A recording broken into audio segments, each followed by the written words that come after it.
Жамин аварга сайшаалт эрүүлт ба төрөг эрэлтийн үед алдарт наадмуудын нэвжээнд тоосоо өргөж явсан их бүх юм аа. Домогт бүх Жамин аварга бол Сэцэн аймгийн Мэн засгийн харьяат бүх бөгөөд өсгөөс өтлөг хүртлээ улхан харуулаар удаан нутаглаж явжээ. Эд насанд хүрч байх үедээ өвлийн улиралд ой хөвчөөс 5 алдурт язоороо тохоо өргөн 2 том модыг нэг сугандаа тэврэн жирсээр ирж байхыг нь олон хүн удаадараа харсан тул халахын том наадамд барилдаж байвал зохих хүн юм гэж зөвлөх болжээ. Тэр үеийн нэгэн жишээ нь улхан харуул орчмоор нутай тэрэгчин Лувсан гэдэг өг дүү цөөтэй нутаг усандаа томоотой шудраг гэж алдарсан нэгэн хүн намар цаг тэрэгний мөөр хийх сайн чанарын хус мод шилж чаад 2 өхөр тэрэг уулын ноёлох өндрөөс нам руу орох игч замаар модон дундуур арай чараа явж байтал хэсэг шигүү хусны нарийн чөлөөгөөр гарах гэсэн боловч 2 бүдүүвтэр хусны завсарт ачаатай тэрэг нь 2 дугуйгаараа зоогдож орхиод гарч өгсөнгүй.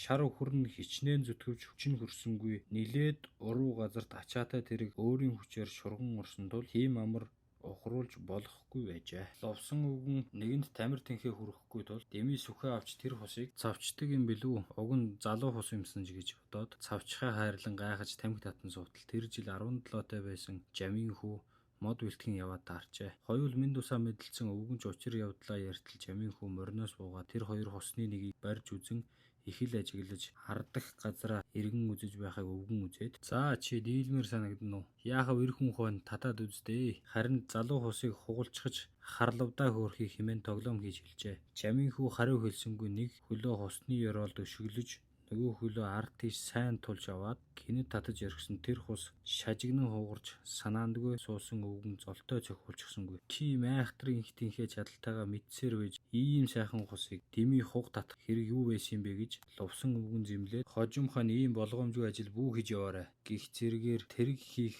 хусандаа ихэд харуулсан уурлагад Жамин би үүнийг хугарна гэж яаж мэдэх вэ? Дийлэхгүй байх гэж бодсон юм гэж гайхан өгүүлж байжээ. Хойдон жил нь 18 настай Жамин анх удаа холын аянд мордож халахын 7 хушууд аншиг наадамд нөцгөлсөн гэдэг. Өөрийн хушууны олон сайн бүх Жамиг дагуулan тэр наадамд очихдоо элдв сургууль захиас гэлж ах захын ёсоор захир зандран явсан байна. Наадам чиглэж Жамин ч овоол барилдаж эхэлжээ. Гэтэл Бороо аймгийн нэгэн айхтар бүх түүнийг амлаж авсанд хүмүүс за тэр ч мөн муухай зантай бүхтөө барилдсан хүнээ заавал гэмтээд хүн гэлцэн шивэр авир ярилцжээ. Харин Цэцэн хааны гом борслон хэмээх хуучны нэр цууд хаширгуух сайн барилдаараа хөөчий.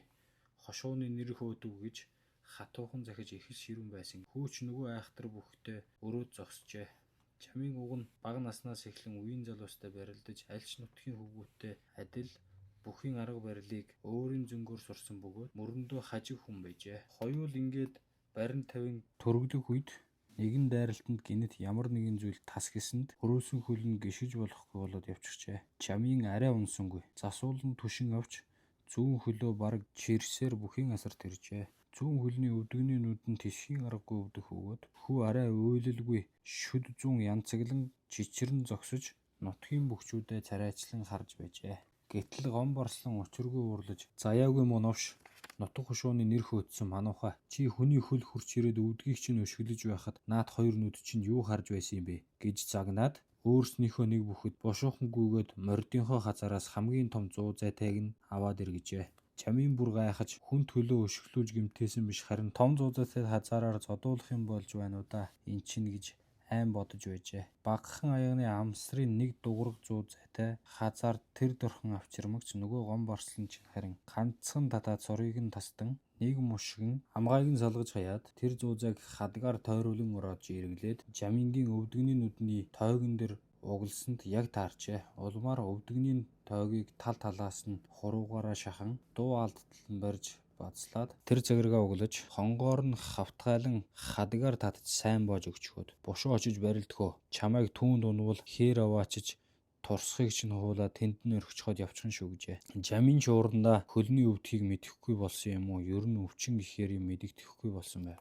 Тэгээд за тэр айхтар хүнтэй чинь нэг бол хайчихъя эсвэл өгчхий гэж бодоод хурч очижээ. Нөгөө бүхэн барилдахаар дахин урж Жамин ч нөгөө хажиг мөрөө тавьж өгөөд орчжээ. Тэгсхийж байгаа дахин өшгөлөх гэвэл анаж байгаа тэр хөлийг нь шүүрэн авах юм шүү гэж дотроо их л анаж. Гэтэл цаад бүх синжлэн бариад авчихна. Жамин ч мөрөө дагуулan өгч жаахан тухулж эхэлтэл нөгөө хүн хажиг мөрний зодогноос 3 хурууга лавхан хийгээд барих үед нь жамын гэнэт хүчтэй морин халсанд ямар нэг зүйл бүдгэх шиг болоод тэр бүх дуу алдан барьцаа тавиад унажээ. Жамын ч асрын зүг дивж очиж бүх ивоос нэг юм мөрнийхэн тэндээс газар унах шиг болж тонгоо харвал хүний хурууны үзүүрийн үе хумстай юутэйгээ байж гин. Гэтэл бас мөрний ард дээр бөө юм нохоод байх шиг болохоор нь зодогныхоо сэнжиг доогор хурууга хийж зүйл бас 2 хурууны үзүүр байжээ. Жамын тэр 3-ыг бушуухан авч түрүү рүүгээ хийчихээ. Ёсоо ёслож асрын зүг гүйжээ. Ингэж жамын баруун зүгэн тэр нэгэн бүхэд өвдгнийхөө тойгны ясыг хуг ушглүүлсэн боловч өөрийн ахмад бүх гом борслон энэ мэд бэртэлтийг сайн мэдэх гарын дүйтэй хүн тул дор нь эвлүүлэн боож хэдхэн хоногт идгээжээ. Харин тэр 3 хурууга тасдуулсан бүх удалгүй бий барсан гэж дуулджээ. Тэгсээр он цагийн эргэлтээр жамын аврагч тэр тухай мартаж тэрбээр нэг удаа алтай даван цонж бархал хотоор дамнан Тэмэнжинд явж байтал гүүрийн мод цөмөрт хамгийн сүүлд явсан ачаатай бууран тайлаг усан дунхыг завдвал жамын гүйн хурч ачаатай Тэмэний цээж бүхсийг ээлжлэн өргөж гүүрний бүтэн хэсэг дээр гаргасан байна. Ингэж барилдаж явсаар халахын зууд бүх жамын сүүлдээ нас ахиж гэр зур амар амгалан суугуулснаар олон жил өнгөрчээ. Хөвчин их уус дунд бөглүү намгүм нэгэн ингэрт алдарт бүхийн гэр нутагшин байсаар ирэх очих хүмүүс төдий олон биш. Анир чимээгүй өвгөн насны өдрүүд эхэлжээ. Гэтэл нэгэн өдөр гэргийн гаднаас орж ирээд нэг бадарчин гэрж явна хэмээн хайхрамжгүй өгвөл утсангүй гадаа чимээ сонсогдож үүрэг юугаар гэр дээр шажигнуулан тавьж хоолоогоо зассаар нэгэн бадарчин орж ирвэ. Ажиглал нилээд настай бололтой авч биеийн тун тэнхлүүн сүрлэг том цузаан ширэг хүн үзэгджээ. Надаас л наанагүй настай хүн юм да. Гэхдээ би энэ яасан сайхан бүх хүний галбиртээ ирвэ. Энэ ч залуудаа мөн л сайхан ир яваадаа гэж тэрхэн зур жамын авраг бодож орж ирсэн бадарчин за жамын аврагын амрыг ирье. Хоёул зологчхон байгаадаа гэж зэхихтэн жамын авраг та чинь хэн л байна да? Би нэг л танихгүй оргиод байх чинь гэсээр цолгохоор босоход тэр хүн аргагүй гээ золгохдоо дээр үед та бид хоёр наадам дээр учирч явсан да. Миний энэ гарыг танин бидтэй гэсэнд гарынх нь 3 хуруу үзүүрийнхөө үеэр тасарсан үзэгцэнд жамын аврагын дотор сэрхийж за эн чин нөгөө миний хурууг нь тас мөрдөх хүн байх нь айл эрт бий барлаа гэж дуулцсан худлаа байжээ. Одоо энэ хүн яах гэж ирсэн юм бол доо гэсэн бодол төрөөд яриагаа эхэлжээ. Цаад бүх би таны өвдгний тойгийг хаг ушгэлчгөөд даанч авилгагүй загнаж байж энэ 3 хурууга тун гингээ авахулсан да. Таны мөр мөн халгаатай бөгөөд хүчтэй үзэгдсэн шүү. Тэр дөрөөл би халахын нэг уурлуулж болохгүй хүнийг уурлуулчихлаа да гэж мэдсэн. Тэгээд ч нэрэн